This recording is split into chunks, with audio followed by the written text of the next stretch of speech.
오늘 우리에게 주시는 하나님의 말씀은 요한계시록 9장 1절에서 21절 말씀입니다. 봉독은 1절에서 6절, 13절에서 16절, 20절에서 21절 말씀을 봉독하겠습니다.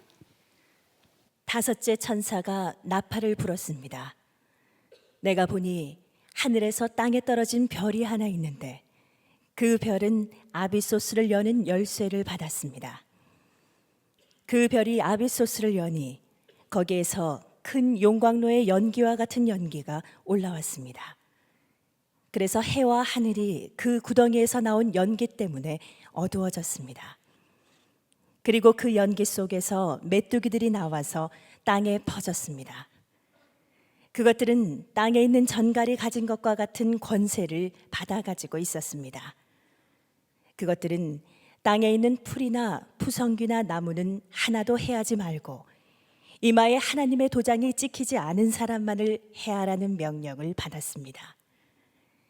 그러나 그들에게는 사람들을 죽이지는 말고 5달 동안 괴롭게만 하라는 허락이 내렸습니다.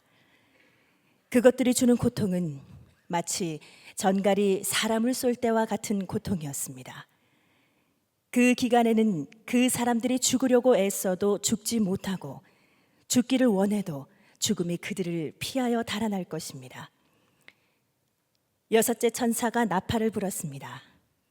나는 하나님 앞에 있는 금제단의 네 뿔에서 울려나오는 음성을 들었습니다. 그것은 나팔을 가진 여섯째 천사에게 큰 강 유프라테스에 매여 있는 네 천사를 풀어놓아 주어라 하는 음성이었습니다. 그래서 그 네 천사가 풀려났습니다.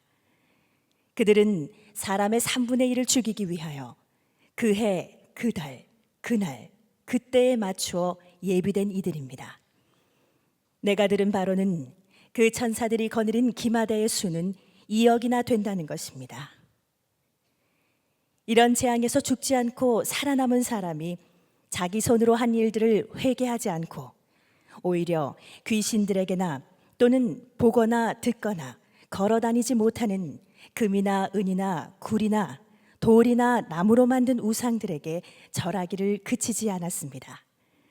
그들은 또한 살인과 점치는 일과 음행과 도둑질을 회개하지 않았습니다. 이 요한계시록 9장은 아주 무서운 하나님의 재앙으로 더 깊이 들어가는 장입니다. 그러나 이 요한계시록은 근본적으로 우리들에게 두려움을 심어주기 위해서 쓰여진 책이 아닙니다. 오히려 하나님이 우리를 끝까지 포기하지 않고 사랑하신다고 하는 놀라운 메시지가 담겨 있는 책이 요한계시록입니다.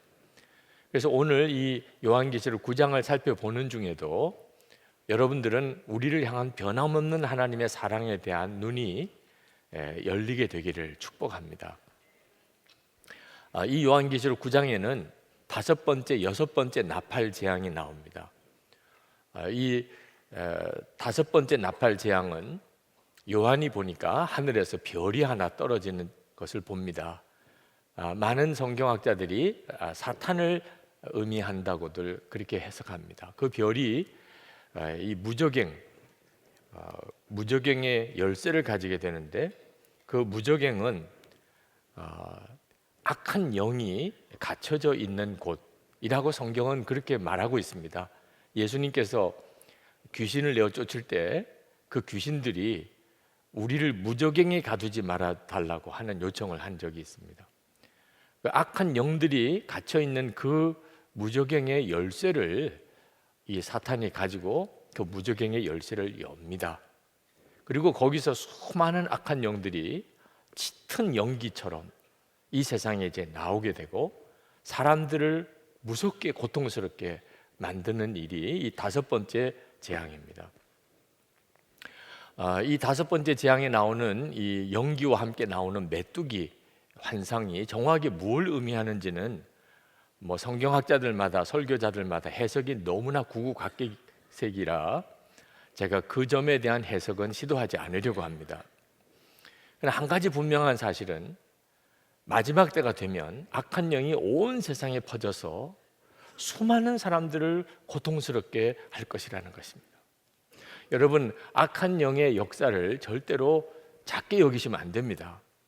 주님도 보이지 않으시니까 함께 계신 걸 믿지 못하고, 악한 영의 역사도 보이지 않으니까 얼마나 심각한지 깨닫지 못하는 성도가 되면 큰일입니다. 이 7절에 보면 이 악한 영들을 전투 채비를 한 말들과 같다 이렇게 표현했는데, 악한 영은 무섭게 사람들을 고통을 주려고 벼르고 준비한 그런 전투 말과 같다. 아주 작정을 하고 사람들을 고통스럽게 하고 믿는 성도라도 넘어뜨리게 하려고 역사하고 있다는. 그런데 우리가 그걸 모른다면 그러면 이게 얼마나 심각한 일입니까?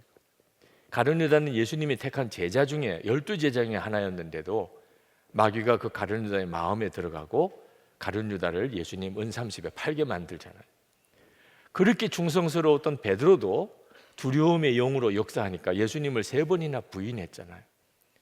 자기 땅 판 거 교회에다가 바치는 그런 마음을 가졌던 아나니아와 삽비라도 마귀가 그 속에 들어가서 탐심을 일으키니까 하나님을 속이는 거짓말을 하는 이런 말도 안 되는 그런 죄를 짓고 죽어나갔잖아요. 지금도 우리 주변에서 악한 영은 무섭게 역사합니다. 이 5번째 재앙은 하나님의 인을 맞지 않는 사람들을 고통스럽게 하라는 재앙입니다. 다시 말하면 성령을 모시고 있지 않는 사람을 고통을 주는 거죠. 그러나 성령을 모시고 사는 사람은 악한 영이 더 이상 고통을 주지 못한다는 말은 아닙니다.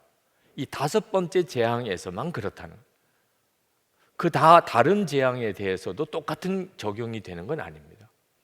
주님이 하나님의 인을 맞은 자는 건드리지 마라, 이 5번째 재앙 때 그렇게 말씀하셨다는 거예요. 그러나 이 마귀가 그렇게 사람들을 고통스럽게 하는 재앙이 벌어지는데도 사실은 우리는 이 재앙 속에서 하나님의 사랑을 읽어야 합니다. 하나님께서 사람들을 고통스럽게 하되 죽이지는 말라고 하십니다. 죽이지는 말고 5달 동안 괴롭게만 하라. 그게 하나님의 명령이었습니다.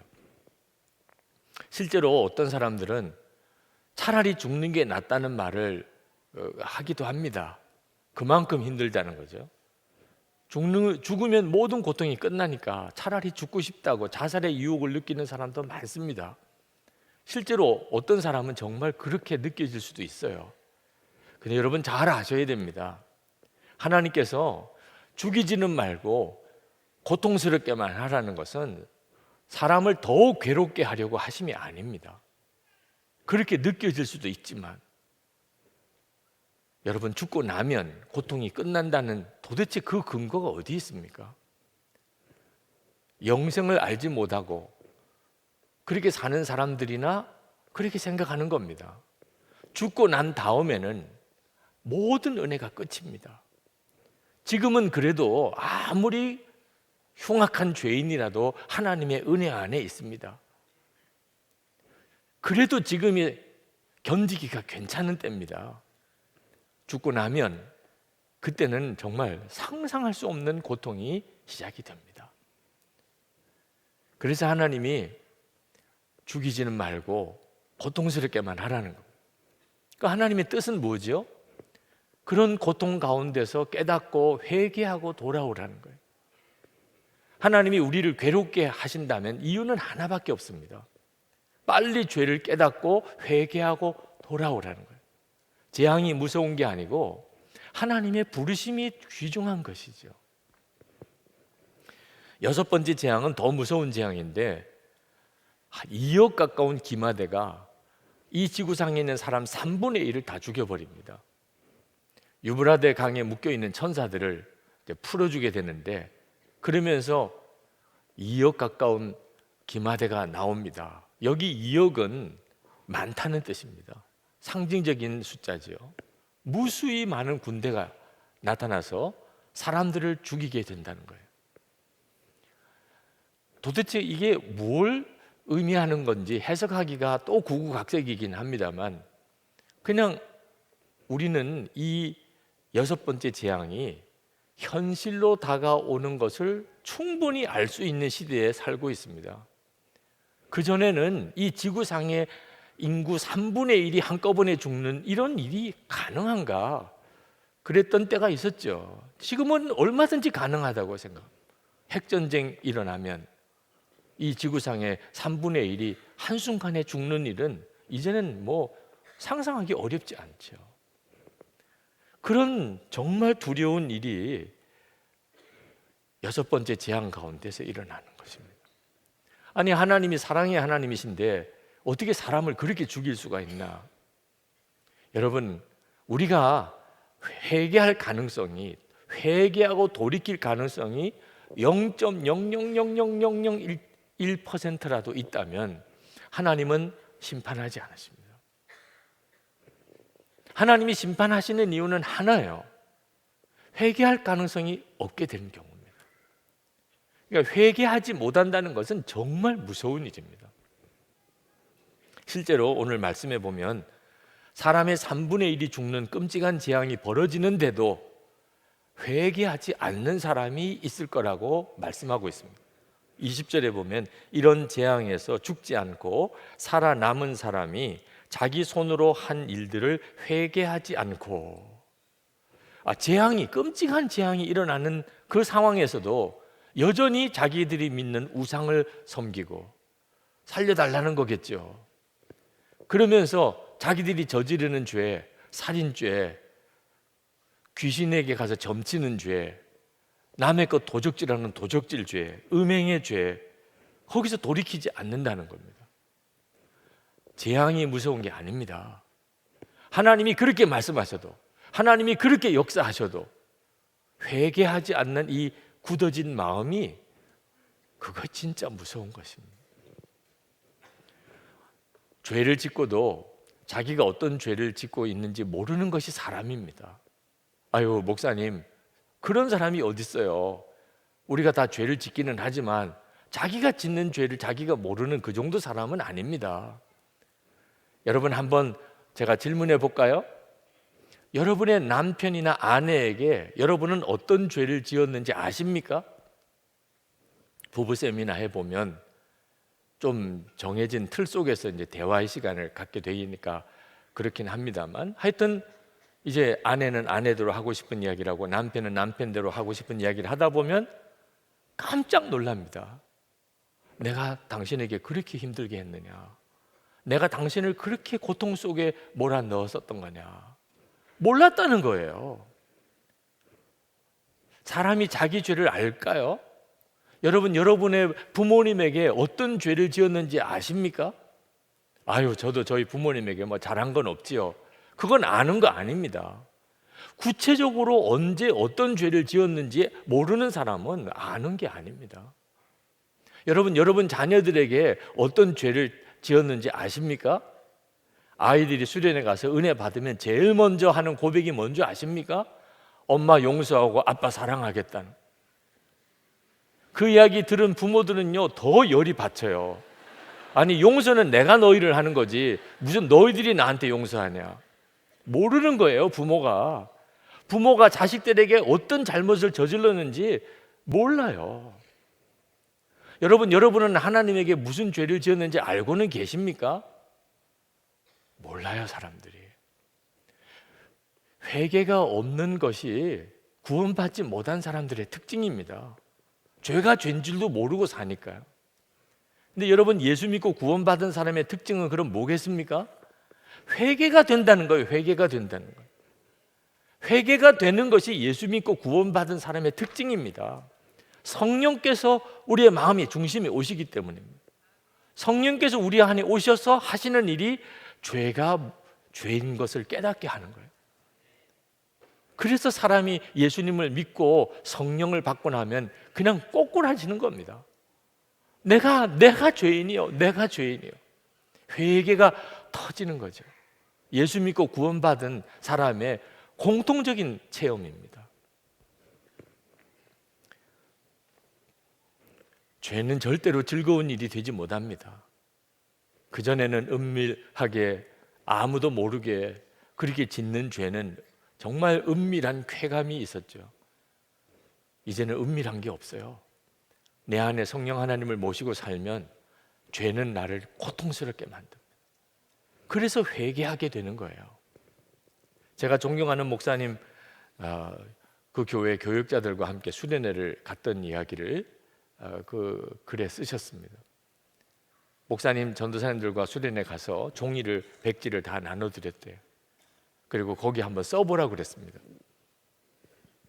여러분이 맡고 있는 그 소그룹 리더들 그리고 그 가족들의 이름을 한번 써보라. 그리고 또 하나는 작년에 당신이 맡아 있는 그 교구에 세상을 떠나서 하나님께 간 성도들의 이름을 한번 써보라. 그리고 또 하나는 당신 교구에 작년에 새로 등록해온 교인들, 새 가족들의 이름을 한번 써보라. 그리고 다 제출을 받았습니다. 보니까 빈칸이 너무 많아요. 목사님과 그 장로님, 부목사님과 전도사님들이 다 하나님 앞에서 깊이 정말 회개하는 시간을 가졌다는 거예요. 우리가 말로만 교인을 사랑한다고 그러고 영혼을 사랑한다고 말은 했지, 하나님이 내게 붙여주신 교인 이름 하나, 정말 기도해 줘야 될 교인들 이름 하나, 그 가족들의 이름 하나 제대로 알지 못하고 무슨 사랑인가. 그래서 그 수련회 때 그 교육자들이 우리가 이제부터는 하루에 3번 언제 어떤 방법으로 하든지 하나님이 내게 맡겨준 교인들을 위해 기도하겠습니다, 그런 결단을 했노라고 하는 글을 쓰셨어요. 성령께서 하시는 가장 중요한 일이 우리가 진짜 회개해야 될 것이 무엇인지 알게 하는 것입니다. 우리 한국 초창기 성령의 역사가 일어나서 한국 교회가 부흥이 될 때 그 부흥의 핵심은 회개 부흥이었습니다. 그저 남하고 싸운 거, 누구 시기 질투한 거 이런 정도 회개가 아닙니다. 사람을 죽인 일, 간음했던 일들, 다른 사람의 물건을 훔쳤던 일들, 이런 죄까지 회개를 하니까 오히려 교회가 술렁거릴 정도가 됐어요. 일본 형사들이 교회 예배 때 올 정도였어요. 왜? 미제 사건을 해결하려고. 교인들이 막 회개가 터지는데 옛날에 해결되지 못한 그 사건의 막 그 고백까지도 나올 정도니까. 작골교회라는 교회가 광화문 옆에 있는데 지금은 자교교회입니다. 1904년에 그 자교교회 부흥회가 있었는데 그 부흥회의 기록이 지금도 남아 있습니다. 이번 부흥회야말로 가장 놀라운 집회였다. 죄의식이 너무나 깊어 온갖 추악한 죄들을 고백했고 훔친 재물들을 돌려주었다. 우리 교인 대부분은 처음으로 죄가 어떤 것이고 죄 사함이 어떤 것인지 알게 되었다. 이 집회의 결과로 참석했던 사람들은 새 삶을 살게 되었고 축복을 받게 되었다. 이런 집회를 통하여 우리가 확신하는 바는 성령께서 한국인들의 마음을 움직여 현재의 구원을 확신하고 증거하게 하셨다는 것이다. 성령이 역사하시면 반드시 이런 일이 일어납니다. 회개하게 되는 거예요. 그래서 주님은 그를 깨끗하게 씻겨주시게 됩니다. 이것이 우리가 예수를 믿고 누리는 가장 놀라운 은혜와 축복입니다. 여러분, 요즘에 회개할 일이 생각나지 않습니까? 내가 이렇게 살면 안 된다. 가정 문제든 일터에서든 개인적이든 교회 생활이든 내가 이렇게 살면 안 된다는 마음의 자책을 느끼지 않습니까? 여러분, 이것이 성령의 역사입니다. 여러분, 그런 자책을 작게 여기면 안 됩니다. 그저 마음이 괴롭다 이런 정도로 넘기면 안 됩니다. 성령의 근심이 까닭없이 있을 리가 없습니다. 성령님은 우리의 삶 전체를 압니다. 심각한 문제가 있을 수 있기 때문에 우리의 마음에 찌르시는 것입니다. 여러분의 마음에 성령께서 회개케 하시는 일이 있다면 반드시 회개하고 거기서 돌이켜야 합니다. 이것을 주저하시면 안 됩니다. 나중에는 회개할 마음도 없어질 때가 옵니다. 우리의 영은 쉽게 굳어져 버립니다. 마태복음 11장 20절에 보면 예수께서 권능을 가장 많이 행하신 고을들이 회개하지 아니하므로 그때에 책망하시되, 예수님이 행하시는 기적을 생생히 눈으로 보았는데도 그런데도 자기들의 죄를 회개하지 않았다. 예수님이 기적을 왜 보여주셨느냐 하는 거예요. 하나님이 살아계신 것을 알으라. 하나님의 말씀에 이제는 진짜 귀를 기울이라. 그리고 회개하고 돌아오라는 거예요. 그런데 기적만 보았지 회개는 안 하더라. 그래서 하나님 주님이 무섭게 책망하셨다. 여러분, 지난 2주간 호세아 말씀 기도회를 했는데 그 호세아 말씀 기도회에서도 선지자 호세아가 그렇게 안타깝게 외쳤던 것이 뭡니까? 돌아오지 않는다는 것, 회개하지 않는다는 것이었어요. 호세아 9장 17절에 그들이 듣지 아니하므로 내 하나님이 그들을 버리시나니. 하나님이 도대체 우리를 왜 버리시겠어요? 듣고 돌이켜 오지를 않으니까. 호세아 11장 7절에 내 백성이 끝끝내 내게서 물러가나니 비록 그들을 불러 위에 계신 이에게로 돌아오라 할지라도 일어나는 자가 하나도 없도다. 이것이 호세아 선지자의 애통함이었어요. 이런 상태가 무서운 겁니다. 한국교회 부흥회 때 윌리엄 블레이어라는 선교사님이 속히 예수를 믿으시기 바라나이다. 한국교회 그때 당시에 부흥의 현장에서 일어났던 일들을 기록한 책입니다. 그런데 그 책에 보면 회개의 역사가 막 일어나는 중에도 회개를 안 하는 사람들도 있었다는 거예요. 분명히 마음에는 가책이 느껴지는 것 같은데 입으로는 절대로 회개를 안 하더라는 거예요. 그런데 나중에 가서 보니까 그 사람들이 그 지역에서 가장 사악한 죄를 짓는 사람이 되어버리더라는 거예요. 회개 성령의 근심을 주셨는데도 회개하고 돌이키지 않으면 그러면 정말 무서운 일이 벌어져요. 그게 심판인 것입니다. 도대체 예수 믿는 사람이 이렇게 많은데도 우리나라가 왜 이 모양인가 탄식하는 사람들이 많습니다. 홍정일 목사님 은퇴하셨습니다만 참 마음 아픈 이야기를 하시더라. 대학생 시절에 예수 안 믿기 때문에 문제지 예수 믿는 사람만 많아지면 우리나라는 천국 같은 나라가 될 수 있다고 확신했대요. 그래서 그때부터 하여튼 전도하는 일에 열심을 다했어요. 하나님, 이 땅에 이 나라에 1000만 성도를 주소서. 하나님, 우리나라 방방곡곡에 예배당 없는 교회는 없게 해주소서. 그런데요, 그게 이루어졌어요. 1000만 성도가 됐다고 말하고 이제는 진짜 예배당 없는 지역 마을 없습니다. 그런데 삶이 안 바뀌는 거예요.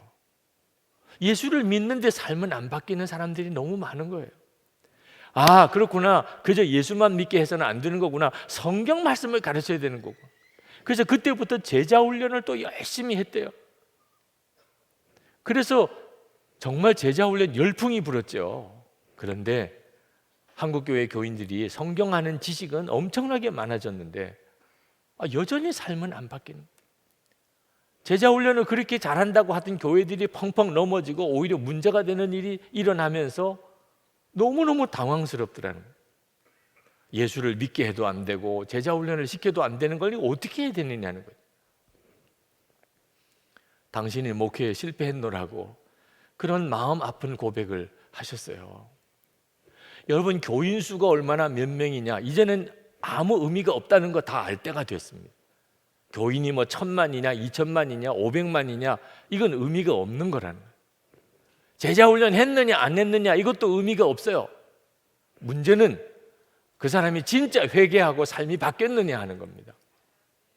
우리가 24시간 주님을 바라보자 그러고 매일 주와 동행하는 일기를 써보자고 하는 이유는 우리가 주님을 바라보는 눈이 뜨여야 우리의 삶의 변화가 오기 때문입니다. 여러분, 회개가 그치지 않으면 아직까지는 희망이 있습니다. 저는 한국교회 회개를 위해서 기도하고 있습니다. 매일 저녁에 매일 합심 기도문에도 나갑니다. 한국교회가 정결해지고 성령의 충만함을 회복하게 해달라. 그런데 그동안에 한국교회가 회개 많이 했어요. 하여튼 연합 집회, 대집회 할 때마다 항상 거기에는 회개 시간이 있었습니다. 강단에 목사님, 장로님들이 흰 옷을 입고 올라와서 다 무릎을 꿇고 두 손을 들고 하나님 우리가 죄를 지었습니다. 용서해 주세요. 뭐 퍼포먼스도 엄청나게 했습니다. 그런데 오히려 이 회개가 식상하게 되어버렸어요. 회개하면 뭐하냐? 똑같은데. 오히려 회개한다고 했던 사람들이 더 잘못을 저지르는 것을 보고는 이제는 회개하자는 말도 꺼내기가 어려울 정도 분위기가 됐습니다. 회개는 해야 되겠는데 이 회개 운동을 어떻게 시작하죠? 근데 기도하면서 하나님이 저에게 주신 놀라운 깨우침이 있었어요. 저는 회개해도 소용없다고 생각했는데 우리 주님은 말씀하세요. 뭐 입으로 하든 뭐 엉터리로 하든 형식적으로 하든 회개해야 된다. 그런 생각이 있는 것만 가지고도 아직 끝은 아니다. 하여튼 무슨 연합 집회를 하면 우리 회개는 해야지요. 그게 그냥 이루어지는 건 아니라 회개해야지 이런 생각만 아직도 있다면 아직은 최악은 아닌 겁니다. 또 하나 뭐 어떤 사람은 형식적으로 회개하고 어떤 사람은 직책 때문에 회개하는 척하고 했을지라도 그 집회 때 참석했던 많은 교인들은 진심으로 하나님 앞에 회개했다. 하나님 용서해 주세요. 하나님 바로 살지 못했어요. 그래서 지금 이만큼이라도 있는 거예요, 한국 교회가. 그마저도 없었다면 이건 정말 상상이 안 되는 끔찍한 일이 벌어지는 거예요. 회개하고 있다면 아직도 최악은 아닌 겁니다. 여러분이 지금 정말 최악의 상태에 몰려 있다고 하더라도 여러분의 마음속에 회개해야지라는 마음이 있다면 여러분에게는 아직도 얼마든지 완전한 회복의 가능성이 있는 거예요. 호세아서에서 말씀하고 있잖아요. 주님께서 요한에게 이 끔찍한 5번째 나팔재앙, 6번째 나팔재앙을 왜 보여주셨겠습니까? 하나님은 기다리고 계시다. 인이 떼어지는 재앙, 요한계시록 6장에 보면 인구의 3분의 1이 죽습니다. 요한계시록 9장에 6번째 나팔재앙 때는 인구의 3분의 인이 재앙 때는 4분의 1이 죽고 여기서는 3분의 1이 죽습니다. 하나님이 진짜 다 죽일 거라면 그냥 다 죽이시지 왜 처음에는 4분의 1 죽이고 왜 여기서는 3분의 1을 죽이고 이렇게 하십니까? 하나님은 살아남은 사람이라도 한 사람이라도 좋으니 돌아오라. 이 무서운 재앙 앞에서 이제는 회개하고 돌아오라. 그리고 성도들에게 말하는 거예요. 재앙이 무서운 게 아니라 회개가 그친 게 무서운 것이다. 몸 씻는 것만 생각하지 말고 이제는 정말 매일매일 하나님 앞에서 내가 무엇을 잘못했나 돌아보고 회개하고 깨끗함에 받는 시간을 반드시 가져야 한다. 그게 우리가 사는 길입니다. 하나님의 심판의 때, 무서운 재앙의 때 성도가 사는 길이 회개가 그치지 않는 것입니다. 믿음으로 사는 남자들 모임 때 어느 남자 권사님이 간증을 하셨습니다. 그 권사님에게는 마음에 큰 기도 제목이 있었는데 아들이 신앙생활을 제대로 하지 않는 겁니다. 아무리 타이르고 해도 이제는 크니까 말을 안 듣는 거예요. 근데 어느 날 그 권사님에게 주님이 말씀으로 깨우쳐 주셨습니다. 그 아들이 신앙생활 제대로 하지 못하는 것은 아버지로 인한 마음의 상처가 있어서 아버지가 하는 말을 듣지 않으려고 하는 것이라. 그러고 보니까 그동안에 아이 잘 되라고 아무 생각 없이 그냥 매를 들고 야단을 치고 소리를 지르고 했던 일이 그 아이에게는 다 마음의 상처가 되었던 걸 알았어요. 야, 이걸 회개해야 되고 아들에게 용서를 구해야 되겠다. 그런 마음이 들었습니다. 이제 5월이 돼서 가정의 달 5월이 됐는데 하나님 이 가정의 달에 아들에게 용서를 구하겠습니다. 아들의 마음의 상처를 주님이 치료해 주십시오. 그런데 아버지가 아들에게 용서를 구하기가 실제로 쉬운 일은 아니라 이때 하나 저때 하나 이렇게 하다가 5월 30일이 됐어요. 이제는 하루 더 남았고 그걸로 5월은 지나갑니다. 큰일 났어요. 더 이상 분위기 찾다가는 정말 아들 다 놓칠 것 같아요. 그리고는 그냥 급한 마음에 지금 해야 되겠다고 나왔는데 아들이 거실에서 야구 중계를 보고 있는 겁니다. 그 아들에게 테레비를 좀 끌 수 없냐. 아이는 그냥 얼굴이 그냥 노골적으로 싫은 기색이 확 떠오르고, 하여튼 아버지는 하나도 도움이 안 돼, 이런 느낌으로. 그런데 아버지가 테레비 좀 끌 수 없느냐 그러니까 억지로 테레비는 껐습니다. 그때 그 아들 앞에 무릎을 꿇었어요. 아버지를 용서해 줄 수 없겠냐. 내가 그동안 아무 생각 없이 너한테 매를 들었던 일이 너무 많았고 말로 내 마음에 상처를 주었던 일이 많았다. 그게 얼마나 무서운 건지 내가 잘 몰랐다. 내가 얼마나 마음의 상처가 깊은지도 아빠는 몰랐다. 이제는 깨닫고 내가 잘못했다는 것을 정말 깨닫는다. 용서해줘. 아빠를 용서해줘. 이 아들은 울면서 용서해달라는 무릎 꿇고 우는 아버지를 보고 너무 당황한 거예요. 그런 아버지가 아니었는데. 그리고는 그 아버지, 무릎 꿇고 있는 아버지의 손을 잡고 내려와서 그냥 아들과 아버지가 같이 통곡을 하고 울고 기도를 하게 된 겁니다. 간증을 듣는데 그냥 가슴이 오그라들더라고요. 이게 결말이 어떻게 갈지. 테레비 끄라고 할 때는 정말 이거 이렇게 하면 안 되는 건데 이런 생각도 들고. 그런데 그렇게 아들과 아버지가 손을 잡고 눈물로 서로 기도했다는 이야기를 듣고는 그냥 박수가 나오더라고요. 다들 박수로 그런 역사를 이루신 하나님을 찬양했습니다. 여러분, 하나님께서 여러분들을 향하여 회개할 마음을 주시는 것은 절대 놓치면 안 됩니다. 그때 하나님이 비로소 역사하실 수 있어요. 성도답게 살 수 있어요. 마지막 때의 성도의 삶을 살아낼 수가 있는 겁니다. 오늘 이 시간 주께서 여러분에게 주시는 마음을 붙잡고 정말 지금까지 계속 마음에 회개케 하셨던 일, 오늘 특별히 내 마음에 찔러주시는 것, 뒤로 미루지 말고 못 들은 척 하지 말고, 주님 그렇습니다, 제가 여기서 돌이키기를 원합니다. 주님께 분명히 고백할 수 있게 되기를 축복합니다.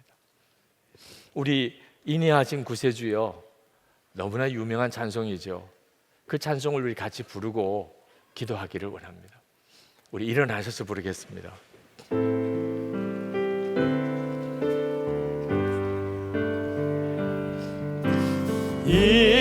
인내하신 구세주여,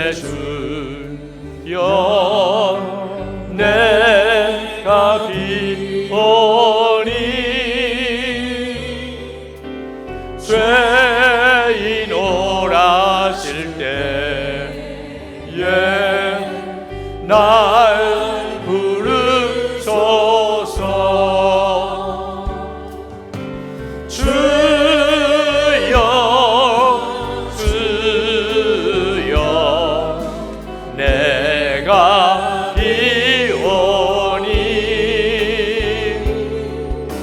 죄인 오라실 때에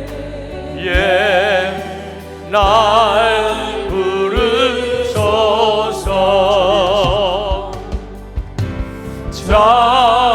자비하신 보좌에 울어드려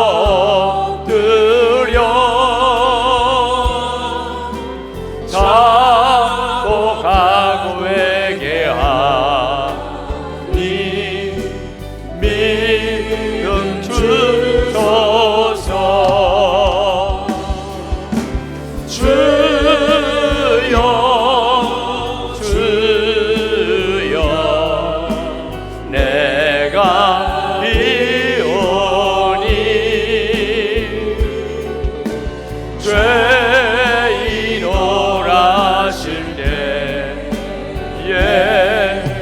날 부르소서.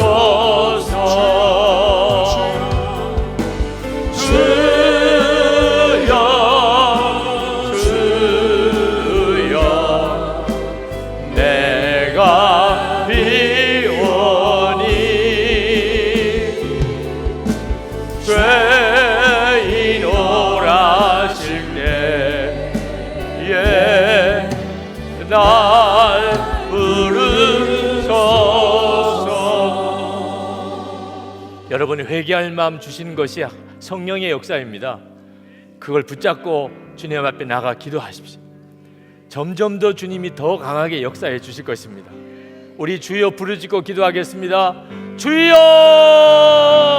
할렐루야. 죽어서 나오신 하나님의 하나님 감사합니다. 나의 주님, 오늘도 주의 사랑 안에서 하나님의 은혜와 능하신 손에 붙들어 주시고 주의 권능의 발에 사로잡아 주시고 주여 애통하고 회개할 마음 부어주시고 하나님 저들의 삶에 영적인 장벽, 은혜의 장벽, 축복의 장벽 다 무너지게 하여 주시고 하나님 보혈로 씻어 정결하게 하소서. 보혈로 씻어 깨끗하게 하소서. 주의 보혈로 정결하게 하소서. 하나님 은혜 위에 은혜로 하나님 보혈의 놀라우신 능력으로 하나님의 충만함으로 주님같이 하여 주시기를 원합니다. 아버지 하나님, 오늘 우리가 통하는 마음 하나님 회개할 마음으로 주님 앞에 나가섭니다.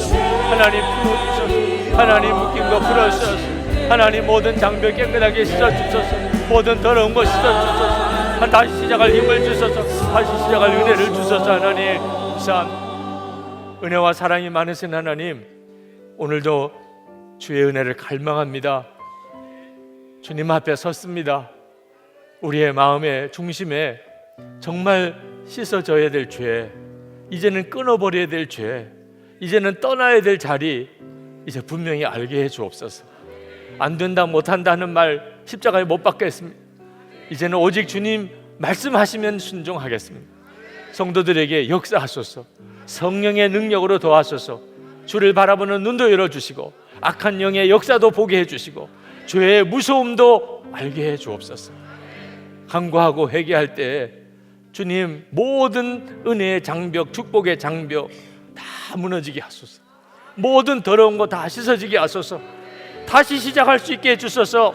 주님 붙잡고 다시 살게 해 주옵소서. 가정도 살고 일터도 살고 교회 생활에 복을 주시고 사명 감당하는 성도들 되게 해 주옵소서. 하나님, 오늘도 하나님 앞에 예배하며 감사하며 주님을 사랑하며 드린 예물들이 있습니다. 성도들의 그 중심을 받아주소서. 어려운 형편에 있는 중에도 감사 생활하는 성도들에게 주님 역사해 주소서. 온전한 11조 생활하기를 원하는 성도들에게 주여 역사해 주옵소서. 선교 헌금을 드리고 결단하는 성도들에게 감당할 힘을 더욱 주소서. 하나님, 육신의 질병으로 고통당하는 이들 이 시간에 고치소서. 모든 영적인 묶임들 다 풀어지게 하소서. 가정 안에 하나님의 은혜의 회복을 더하여 주소서. 기업의 복을 주셔서 주의 일할 힘이 있게 해주소서. 하나님, 그토록 남북 간의 화해를 위해 기도했던 우리의 기도에 응답하신 것, 그래서 평창올림픽을 계기로 남북 간의 대화가 시작이 된 것 주님 감사합니다. 어떤 정치적인 계산과 군사적인 목적이 있든지 하나님이 문을 여신 것 사람이 닫을 수 없음을 믿습니다. 주님이 주관하소서. 이 나라 이 민족의 통일의 역사 주님이 주관하소서. 복음으로 통일되게 하소서. 하나님, 아직도 억류되어 있는 북한에 있는 김국기 목사님, 김정욱 선교사님, 최충길 선교사님, 김학성 교수님, 김상덕 교수님, 김동철 씨, 중국에 억류되어 있는 온성도 목사님 비롯한 주의 종들, 주님 속히 풀려나게 해 주옵소서. 세계 열방에 나가 땅끝까지 복음을 전하여 주의 오심을 준비하는 선교사님들 다시 한번 주의 영으로 충만하게 하시고 요한에게 열어주신 것처럼 하늘나라를 바라보는 눈이 활짝 열리게 하시고 하나님 온전히 주님만 붙잡고 승리하게 하소서. 담대하게 하소서. 오늘도 믿음으로 나와 하나님께 예배하고 돌아가는 모든 성도들 위해 주 예수님의 은혜와 하나님의 사랑과 성령의 교통하심이 함께 하시기를 축원하옵나이다. 아멘.